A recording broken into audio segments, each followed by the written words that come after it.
Tu as rencontré notre ami Julien Blaine, tu as participé avec lui à plusieurs événements, voire des revues. Est-ce que tu peux en Oui. parler un peu, s'il te plaît?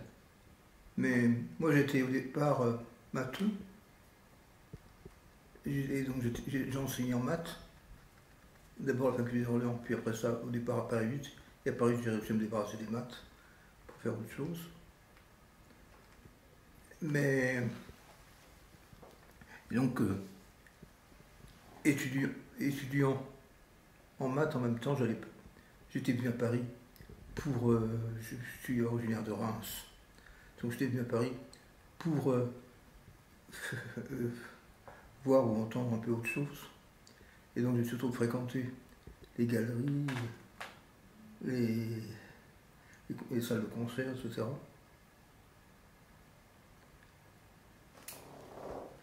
Et à cette occasion, tu as pu rencontrer Julien à Paris, c'est ça?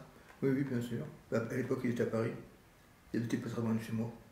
Et c'est une rencontre qui a été opportune, enfin en tout cas cherchée, ou c'est vraiment le hasard? Je sais plus du tout comment on s'est rencontrés. Je ne sais plus. Et après, effectivement, c'est travailler. Une fois que tu as rencontré Julien, tu as rencontré le reste de la bande des poètes expérimentaux. Oui, enfin, c'est plus compliqué que ça. Mais j'aime pas le terme poète expérimentaux. Alors, t'aimes quoi comme terme? Poésie, simplement. Ok, bon, donc des poètes. Et à part. J'aime pas le terme poète. Comment? J'aime pas le terme poète. Alors, Je préfère le terme poésie. Donc ceux qui sont supposés faire de la poésie, après, il y a bien des gens qui font de la poésie autres que des poètes. bien sûr. Donc c'est pour ça que j'aime pas le terme poète. Et donc tu as rencontré Julien, et après. Je sais plus du tout comment j'ai rencontré. Comment? Je ne sais plus du tout comment j'ai rencontré. Et donc après de cette rencontre avec Julien, ça. Ben, Julien me fait connaître Bourru, Oui. mais j'étais beaucoup plus copain avec Julien qu'avec Bourru. D'accord. Même si j'aime beaucoup travailler avec Bourru. Et ensuite, qu'est-ce qui a amené que vous avez travaillé ensemble sur. Qu'est-ce qui t'a plu? Qu'est-ce qui a amené que vous avez travaillé ensemble? Je sais pas, Julien faisait une revue à l'époque avec Jean Clé qui s'appelait Robot. Même on est dit participer. Alors que moi j'avais jusque-là pas écrit. Donc j'ai fait mon premier pas dans Robot. D'accord. Et quel type? C'était quoi? C'était des poèmes visuels ou poèmes écrits? Non, j'ai même fait de poème écrit au sens classique du terme. Ok. Et c'était quel type d'utilisation de la typo de... Mais après j'étais en rapport avec tout le monde, j'étais en rapport y compris avec le maître qui doit absolument fourguer ses bouquins chez lui, qu'on avait de la place. D'accord. Et c'est à la même époque que tu rencontres les personnes de Fluxus ou pas du tout, un peu après? Ben, Fluxus, j'ai connu Fluxus au centre américain, parce qu'à l'époque, le lieu où vraiment les choses se passaient, c'est le centre américain, qui a disparu maintenant. Et donc là, j'ai pu un festival Fluxus, auquel j'ai rencontré les autres Fluxus. Et que j'ai apprécié. Et qui principalement as-tu rencontré chez Fluxus? Massunas, Brecht? Massunas, je voulais le voir après ça à New York, mais à l'époque, il n'était pas en France. Et, en France, c'est ce que j'avais vu, je ne sais plus. D'accord. Et tu as rencontré également les Européens de Fluxus, donc en France, bon, c'était Ben Vautier notamment. Ben Vautier, je le connaissais très bien, évidemment. Je l'ai connu très vite, mais j'étais très perplexe par rapport à lui. Et après d'autres, je ne sais pas, Vostel, Beuys. Vostel, Vol Vostel. Ben, je ne l'ai pas rencontré, mais je connaissais le travail de Vostel. Et Filiou, tu as pu le rencontrer, même s'il est... Filiou, j'ai rencontré par hasard dans une galerie. Il y a un mec qui m'aborde. C'est dans une galerie qui a dû disparaître. dans le 5e ou le 6e. Et j'ai un petit pied avec sa porte-banc en imperméable et qui me dit, et qui sort son chapeau, je ne sais plus ce qu'il me dit exactement, donc c'est son fameux chapeau. La galerie légitime. Oui. Et donc là, je ne connaissais pas du tout à l'époque. Donc c'était en 62 ça. La galerie légitime, c'est en 1962. Enfin donc, c'est comme ça que j'ai connu Philippe, qui était très très sympa. Et après, je suis allé plusieurs fois le voir avec Georges Brecht à la Souris.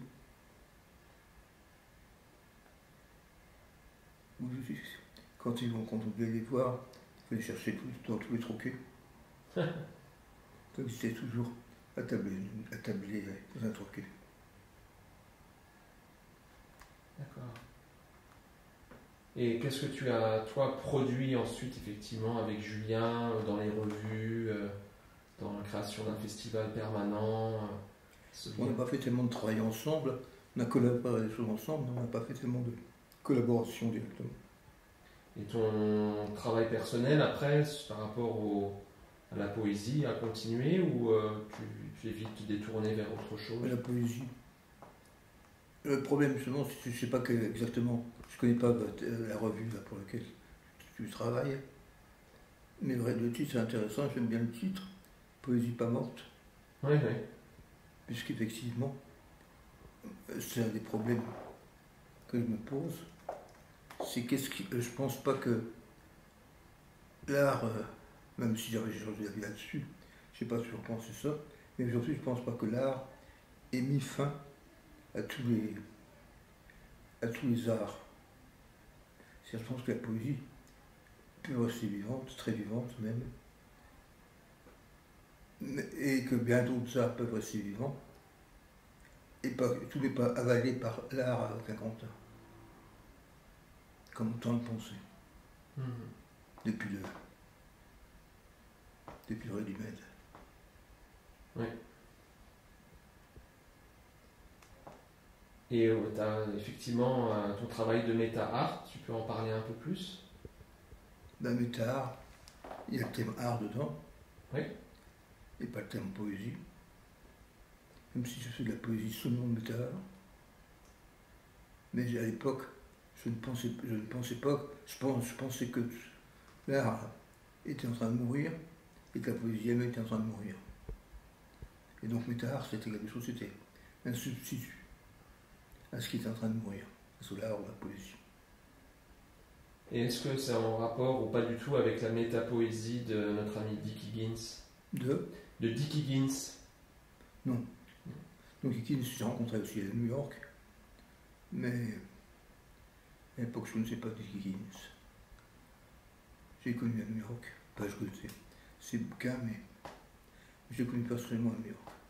Et donc le méta-art, effectivement, donc c'est une réponse pour toi, l'art qui mourrait et une poésie qui mourrait. Pardon? Le méta-art est une réponse à l'art qui meurt et à une poésie qui meurt. C'était une tentative de réponse à l'époque à ma croyance que l'art était en train de mourir et que la poésie était en train de mourir. Ça, c'était en quelle année? Je ne sais plus. Dans les années 60. C'est ça. Et ça a donné lieu à quoi concrètement?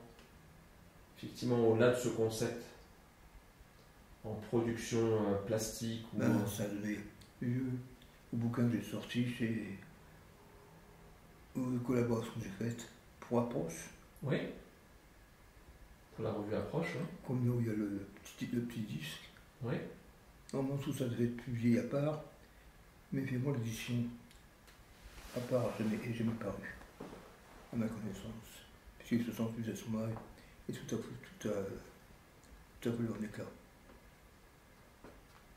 D'accord. Et après, tu as ce méta-art, tu as continué à le développer sous d'autres formes? Si on peut dire. Enfin bon. Moi, aujourd'hui, je dirais que méta-art, c'est déjà le fait de prendre parti pour l'art contre la poésie, contre les différents. Ce qu'on appelle médias, le terme média, c'est horrible. Là, je suis tout à fait contre le terme média, qui a été vulgarisé successivement par McLuhan, puis par Greenberg, d'une façon très différente. Et donc, je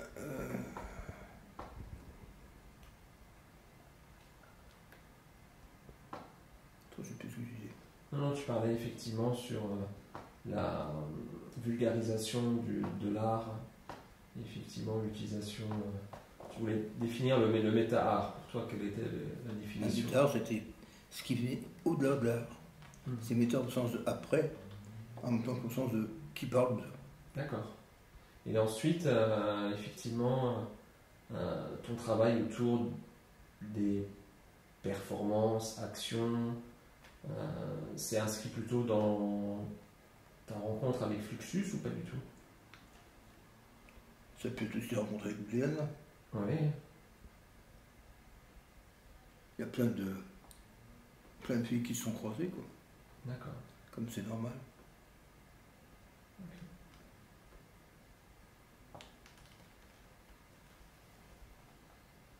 Et donc, quel était ton choix d'arrêter en 1968, après la Révolution, entre guillemets, l'art et ton travail personnel? Pardon? Quelle a été la décision? Pourquoi as-tu arrêté totalement ton travail? À l'époque, il y avait un peu de politicisme dans l'air. Un peu de politicisme dans l'air. D'accord. Et donc, effectivement, ça a été un choix radical. Ah oui, pour moi, c'était radical. Plein de gens ont revu l'art, mais ils ont plus revu l'art au bout de 3 jours. Moi, je n'ai pas repris. Même si on peut considérer que les choses que j'ai faites après sont de l'art, même si elles ne se devaient pas comme art. Oui, tu peux développer? Je n'ai pas forcément envie de développer, mais...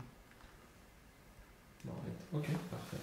En tout cas, petit à petit, j'ai abandonné l'idée de la mort de l'art et tout ça, et je suis plus au fait que l'art, que le triomphe de l'art à travers le résumé, etc., ça n'a pas été pour autant la disparition des arts au sens habituel. Et que la poésie, par exemple, reste toujours la poésie très vivante actuellement, même si ce que j'en vois est quand même très en arrière par rapport à ce qu'on faisait à l'époque. C'est-à-dire, ce que tu vois par rapport, il y a un retour fort de la poésie dite blanche et poésie du livre, c'est ça?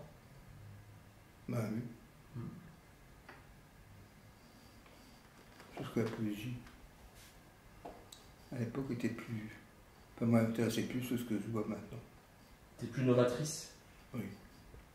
Il y a des choses maintenant intéressantes et moins passionnantes pour moi que ce qu'il y avait à l'époque. Et aujourd'hui, donc ce que tu vois, mais qu'est-ce qui t'intéresse moins effectivement dans la poésie par rapport à l'époque? Tu trouves que c'est moins radical? La poésie est revenue à une forme très traditionnelle. Et puis de poésie performance, de poésie action, tout ça, comme il y avait à l'époque. Il y en a, mais elles sont peut-être moins visibles. Mais, ou alors pas très... Ben, c'est difficile après, toujours, c'est toujours la question. Le plus fort, je n'entends pas. C'est toujours la question dans l'histoire de l'art, c'est après qu'il y ait eu la poésie sonore, la poésie action, performance pour les nouvelles générations, qu'est-ce qu'on peut apporter de plus? Ben, sûrement, il y a plein de choses à faire. Ouais, c'est... Mais c'est à toi et aux autres à le faire. Oui, c'est pas à moi de dire non, ce qu'il faudrait que vous fassiez. Ça c'est certain, c'est à nous de faire. Parce qu'il y a eu la poésie numérique, comme tu sais, il y a eu le développement. La poésie numérique, je trouve que c'est un gadget. Oui, ça dépend, il y a des formes intéressantes de... Non, ça m'emmerde. Bon. En tout cas, voilà, ça a eu lieu, au même titre que la poésie concrète a utilisé la machine à écrire. Oui, mais j'ai rien contre en soi, mais la poésie, le fait de dire que ça va être un truc nouveau en tant que tel, là je suis contre. Mais le fait d'utiliser l'ordinateur, ça ne me dérange pas du tout, j'étais même tout à fait friand de ça au départ. Puisque je travaillais sur la mathématisation de l'art, pas l'informatisation de l'art, mais la mathématisation de l'art quand même. Effectivement, Jean-Claude, on vient d'en discuter, comment la poésie peut continuer à vivre alors que l'art a tout absorbé. tend à tout absorber, je dis pas qu'il a absorbé vraiment, mais il y a une espèce d'impérialisme de l'art qui absorbe tout, ou qui cherche à tout absorber, alors qu'il pourrait y avoir des choses qui soient en dehors de l'art. Et simplement que toi, quand tu fais la poésie, c'est pas du tout ce que tu fais. Tu le considères comme art ou comme poésie. Mon travail, Oui. plus poésie. Pas du tout. Tu fais ça avec le langage. Avec le langage, toujours. Le langage est le point central. Parce que moi, l'intérêt de la poésie, sinon, tu n'es plus forcément avec le langage. Oui, mais un langage qui est sorti du livre. Mais pas sorti de son livre, mais sorti du langage. Oui, alors après, c'est effectivement un langage qui est sémantique, qui n'est pas forcément déstructuré comme il a pu l'être par Henri Chopin, par les lettristes, par Dufresne et autres. Il n'y a pas d'invention du langage en tant que tel. Il y a l'utilisation de poèmes dits sémantiques qu'on intègre dans l'espace public pour pouvoir toucher un public non averti. Mais ce qui m'intéressait chez Blaine et consorts, beaucoup plus que chez Chopin, c'est très traditionnel en fait, pour moi. Blaine, c'était souvent le fait d'essayer de faire de la poésie, avec autre chose que du langage. C'est ça que j'aimais bien. Et quoi par exemple? Avec des gestes, avec. Oui. Avec des actions. Avec des actions, oui.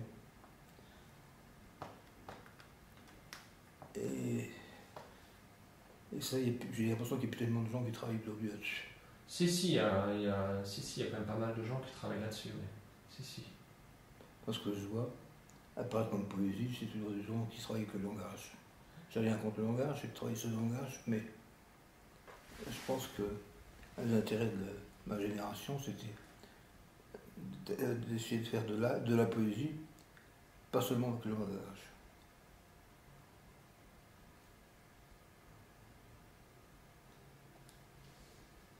Et donc aujourd'hui, qu'est-ce qu'on pourrait prendre comme autre matériau que le langage? Le corps. Oui. Le paysage. N'importe quoi. On peut prendre n'importe quoi on peut faire la poésie avec n'importe quoi. C'est vrai. On peut faire de l'art avec n'importe quoi, mais le problème qui m'intéresse, c'est comment considérer que c'est finalement de l'art ou de la poésie ou de la musique. Mais après, c'est une question de catégorisation, donc ça, c'est qui le définit?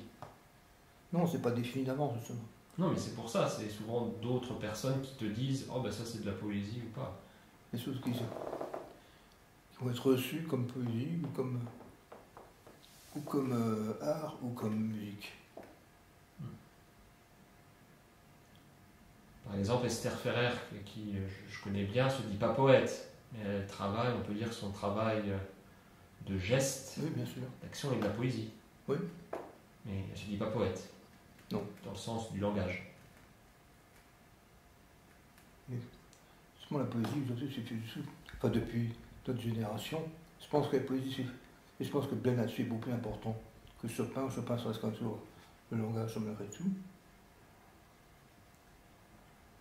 Pour ce qui apparaît chez Blaine notamment, c'est qu'on peut faire de la poésie autrement qu'avec le langage. Ça, pour moi, c'est très important. C'est l'aspect décisif pour moi du travail de Blaine. Et pas seulement de Blaine.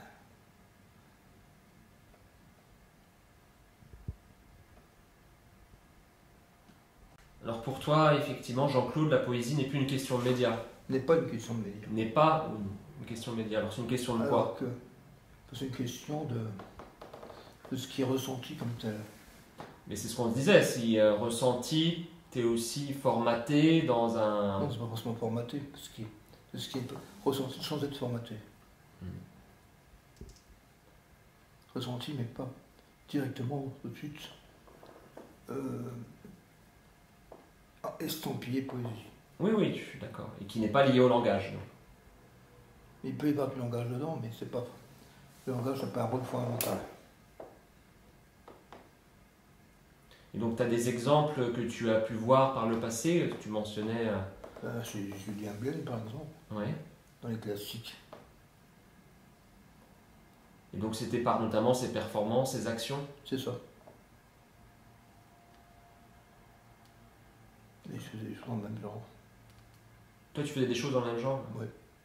Donc, quoi, par exemple? Je ne vais pas reprendre. Je n'aime pas décrire une pièce. Donc c'est la pièce en tant que telle, la pièce, je peux la reproduire. Mais je trouve qu'il y a beaucoup de poésie qui paraît aujourd'hui, mais je la trouve un peu triste. Sur le fond ou dans la forme? Non, enfin, je la trouve triste. Je trouve que c'est ce retour des formes politiques Traditionnelles. vieillottes. Ah, je suis d'accord. Même chez les auteurs qui se disent avant-garde.